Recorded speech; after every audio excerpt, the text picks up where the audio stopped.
नमस्कार दोस्तों, मैं राकेश कुमार आप सभी का आपके अपने YouTube चैनल तैयारी जीत की बाई आर के सर में स्वागत करता हूं। और दोस्तों, आज हम बात करेंगे CRPF HCM एग्ज़ाम्स 2023 की। जी हाँ दोस्तों, 22 फरवरी 2023 को CRPF HCM और ASI एग्ज़ाम्स के सेकेंड शिफ्ट का एग्ज़ाम जो है ख़त्म हो चुका है। और सेकेंड शिफ्ट के जितने भी क्वेश्चंस मुझे मिले हैं सब इस वीडियो में डिस्कस करेंगे, तो पूरी वीडियो आप लोग ज़रूर देखिएगा। और दोस्तों, आपने इस चैनल पे पहली बार विजिट किए हैं तो चैनल को सब्सक्राइब करके बेल नोटिफिकेशन को ज़रूर दबाएं, क्योंकि यहाँ पे 100% रियल प्रश्नों का एनालिसिस किया जाता है। बाकी दोस्तों, जो भी क्वेश्चंस आप लोगों को याद है आप 8181819473 पे व्हाट्सएप करके या फिर कमेंट करके क्वेश्चंस ज़रूर बताएं।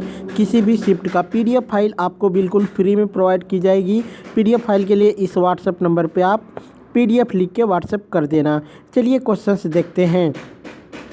क्वेश्चन आया था दोस्तों कि कर्क रेखा भारत के कितने राज्यों से होकर गुजरती है। तो अगर संख्या पूछा गया होगा तो 8 राज्य आपका राइट आंसर होगा।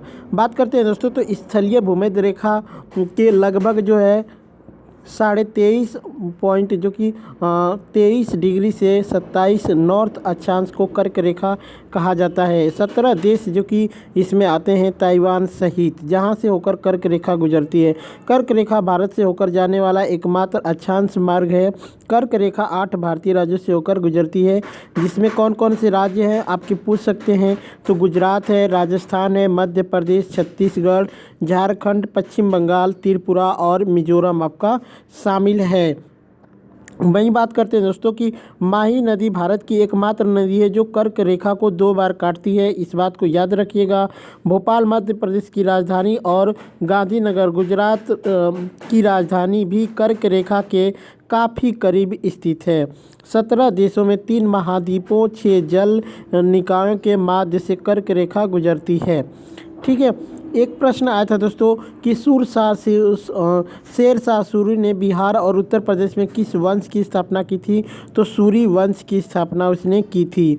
एक प्रश्न आया था कि श्रीलंका के खिलाफ विराट कोहली ने किस खिलाड़ी का रिकॉर्ड तोड़ा था। तो दोस्तों, विराट कोहली ने कई खिलाड़ियों का रिकॉर्ड तोड़ा था, लेकिन एक बच्चे ने पूछा था कि श्रीलंका के खिलाफ सबसे अधिक विराट कोहली ने किस खिलाड़ी का रिकॉर्ड तोड़ा था। तो आपका राइट आंसर होगा सचिन तेंदुलकर। बाकी आप वीडियो में आपके ऑप्शंस में क्या थे कमेंट करके बताइएगा। वही बात करते हैं दोस्तों, तो भारतीय ज़मीन पर सबसे अधिक 21 शतक लगाने वाले वो खिलाड़ी बने हैं। ठीक है। इससे पहले ये रिकॉर्ड इन्होंने जो कि सचिन तेंदुलकर का तोड़ा है। एक टीम के खिलाफ क्रिकेट में सबसे जो कि अधिक शतक लगाने का रिकॉर्ड सचिन तेंदुलकर का था, उसको भी इन्होंने तोड़ दिया है। कोहली ने 10 शतक लगाए, जबकि सचिन तेंदुलकर ने केवल 9 शतक ही लगाए हैं। विराट कोहली को सबसे ज़्यादा वनडे में रन बनाने वाले महिला जयवर्धने को पीछे छोड़ा है, यानी श्रीलंका के एकमात्र खिलाड़ी को उन्होंने पीछे छोड़ा है। अब टॉप 5 बात करते हैं सबसे अधिक वनडे में रन बनाने वाले खिलाड़ी। तो सचिन तेंदुलकर जो कि 18,426 रन, कुमार संगकारा जो कि श्रीलंका के हैं, इन्होंने 14,234 रन बनाए हैं। रिकी पोंटिंग जो कि ऑस्ट्रेलिया के हैं, 13,704 रन बनाए हैं। सनत जयसूर्या जो कि श्रीलंका के खिलाड़ी हैं, 13,430 रन बनाए हैं।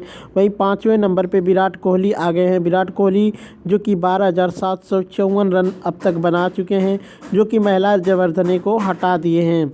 2023 में भारत ने वनडे क्रिकेट में सबसे अधिक रन से किस टीम को हराया था। तो उन्होंने श्रीलंका को हराया था। या पूछा था कि कितने रनों से सबसे अधिक कितने रनों से हराया था।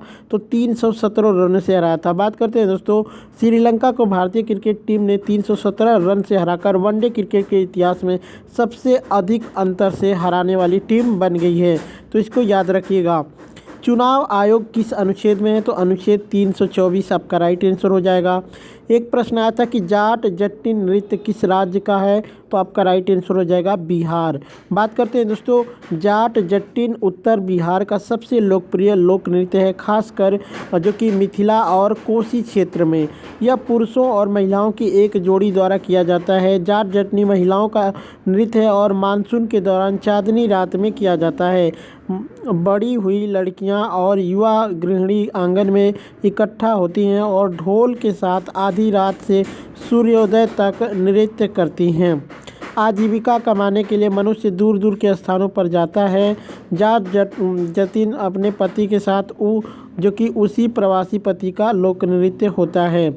एक बात करते हैं दोस्तों यहाँ पे कि गरीबी और दुख के अलावा यह नृत्य मीठे और कोमल झगड़े के इंद्रधनुष के साथ साथ पति और पत्नी के बीच कुछ शिकायतों को भी दर्शाता है। लोक नृत्य मुस्कान के साथ जीवन की बाधाओं को शांत करने के लिए मौक जो कि करता है।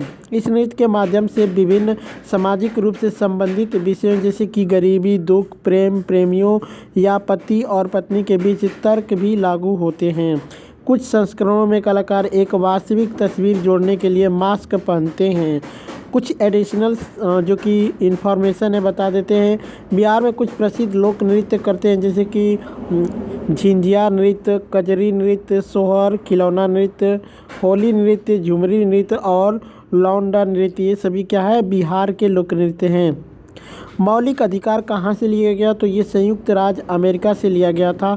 मौलिक अधिकार के बारे में बात करते हैं दोस्तों, कुछ इंपॉर्टेंट बता देते हैं जैसे कि मौलिक अधिकारों का वर्णन भारतीय संविधान के भाग 3 में अनुच्छेद 12 से 35 में लिया गया है। संपत्ति के अधिकार अनुच्छेद 31 को 44वें संविधान संशोधन अधिनियम 1978 द्वारा मौलिक अधिकार की सूची से हटा दिया गया है। 44वें संविधान संशोधन अधिनियम 1978 द्वारा इसे संविधान के भाग जो कि 12 में अधिनियमित जो कि 301 के तहत अनुच्छेद 301 के तहत एक सामान्य संवैधानिक अधिकार बना दिया गया।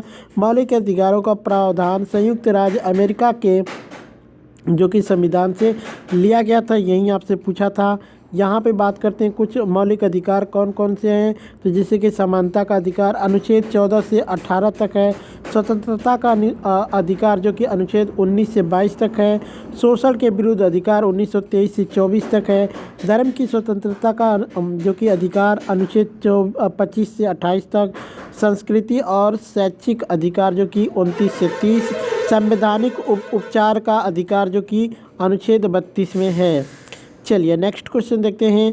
एक प्रश्न आया था कि इनमें से कौन पादप कोशिका से संबंधित नहीं है, तो लाइसोसोम आपका राइट आंसर हो जाएगा, दिया था, ऑप्शंस भी था। इनमें कौन से इनमें से कौन संगीत से संबंधित नहीं है, जो कि ध्रुपद और ठुमरी, दो ऑप्शंस मुझे मिले हैं जो कि दोनों संगीत से ही संबंधित है दोस्तों। ठीक है, ये वाद्य ध्रुपद जो कि वाद्य यंत्र है जबकि ठुमरी गाई जाती है। तो आप क्वेश्चन क्या था कमेंट करके बताइएगा। एक प्रश्न आया था कि किसान को हाल ही में कितने जो कि ड्रोन ऋण पर दिए गए हैं, तो 50% सब्सिडी के साथ दिया गया है, तो 50% आपका राइट आंसर होगा।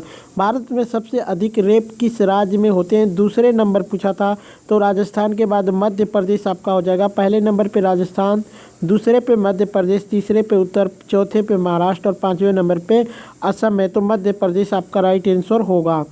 एक प्रश्न आया था कि इनमें से कौन ड्रोन से संबंधित योजना है, ऑप्शंस कमेंट करके आप लोग ज़रूर बताइएगा।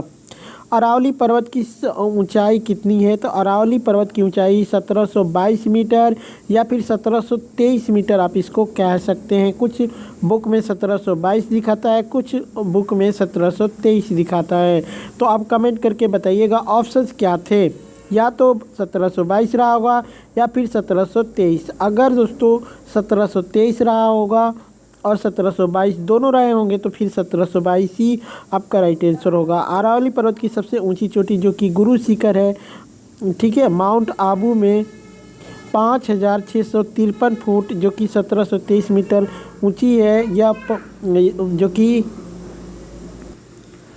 यहाँ पे बात करते हैं गुरु शिखर जो कि सबसे ऊंची चोटी है, यहीं पर शेर चोटी जो कि 1597 मीटर है। अचलगढ़ चोटी जो कि 1380 मीटर है। देलवाड़ा चोटी जो कि 1442 मीटर है। अबू चोटी जो कि 1295 मीटर है। इसकी चोटियाँ पर्यटकों को अपनी ओर आकर्षित करती हैं। तो दोस्तों ये सभी चोटियाँ जो कि अरावली पर्वत की मैंने बता दी है। सबसे ऊंची चोटी गुरु शिखर है। तिमिर का पर्यायवाची शब्द क्या होगा, तो ये अंधकार, अंधेरा, जुल्मत इत्यादि जो कि तिमिर का पर्यायवाची शब्द हो जाएगा। उत्तरार्ध का विलोम शब्द क्या होगा, तो पूर्वार्ध हो जाएगा दोस्तों। ठीक है, भारत के आर्मी जवान बॉर्डर पे क्या करते हैं, ऑप्शंस कमेंट करके ज़रूर बताइएगा। टिहरी बांध किस राज्य में स्थित है? तो ये उत्तराखंड में स्थित है। बात करते हैं दोस्तों, तो टिहरी बांध टिहरी विकास परियोजना का एक प्राथमिक बांध है जो उत्तराखंड राज्य के टिहरी जिले में स्थित है। इसे स्वामी राम तीर्थ सागर बांध भी कहते हैं। यह बांध हिमालय की दो महत्वपूर्ण नदियों पर बना है, जिनमें से एक गंगा नदी प्रमुख सहयोगी नदी भागीरथी तथा दूसरी भीलांगना नदी है, जिनके संगम पर इसे बनाया गया है। तो दोस्तों यही सब प्रश्न मुझे सेकंड शिफ्ट के मिले। बाकी वीडियो कैसी लगी कमेंट करके ज़रूर बताइएगा। अच्छी लगी हो तो लाइक शेयर जरूर करिएगा। चलिए चलते हैं, मिलते हैं नेक्स्ट वीडियो में। तब तक के लिए जय हिंद, जय भारत।